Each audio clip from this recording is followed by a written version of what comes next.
So today I will present about common terms in the computer science. This is a technique for translate between natural language called neural machine translations.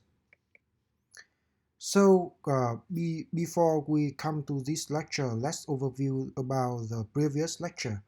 So in the previous class, we studied about the translation problem between natural language, and today we will talk about an approach of translation called the neural machine translations. So currently, data-driven approach is a popular approach for translations. So what is data-driven? Data-driven means learning information from big database of language and use the learning model for the translations. And we call the data-driven approach that use machine learning. We call that machine translations. And there are two trends of machine translations. First is the original model, phrase-based statistical machine translations, and the second is the neural machine translations. Let's overview about the phrase-based statistical machine translations. So the idea of this trend is to learning from word-to-word mapping and phrase-to-phrase mappings.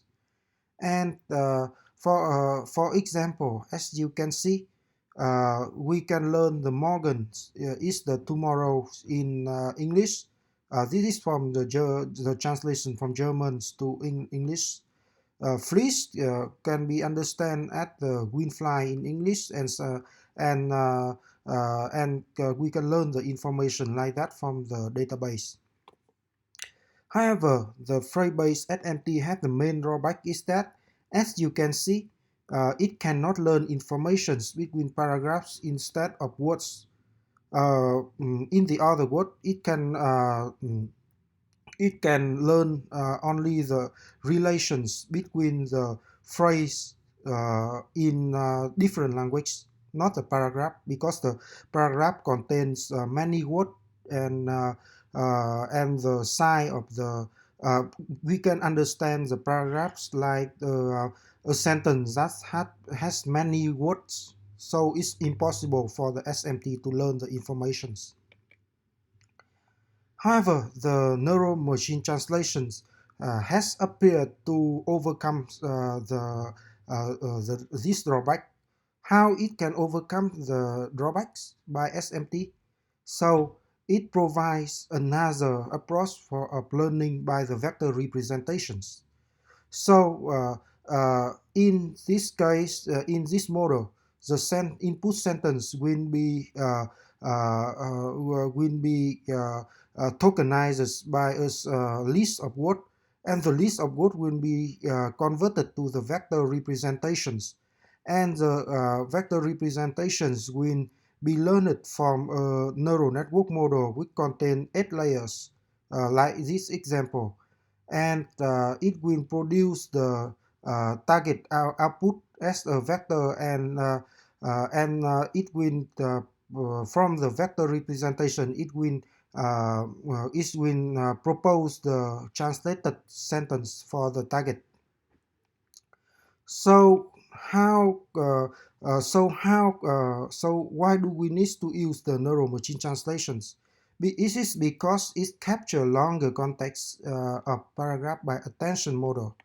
As you can see, here is the attention model. So the attention model will learn from the vector representations of each textual context from the database. However, the neural machine translation has drawbacks. First, it had to explain, and secondly, it requires a very large-scale training data. In general, the training data can contains over 1 million pairs between source and target. So, in the end of this lecture, I want to show some evaluation of Google NMT compared to the Freiby SMT and human evaluations. So we have a test set to do this evaluation. We have a test set, and in the test set, we can use the human evaluation with 10 grade score between each sentence in the test set, and we use and we compare the results of Frey-based machine translation compared with the Google Neural Machine Translations in terms of the average score of the test set. So as you can see here, the Google Neural Machine Translations outperform the Frey-based machine translations and close to the humans, close to the translated result created by human. And so it shows the potential and the advantage of the Google Neural Machine Translation compared to the statistical machine translations.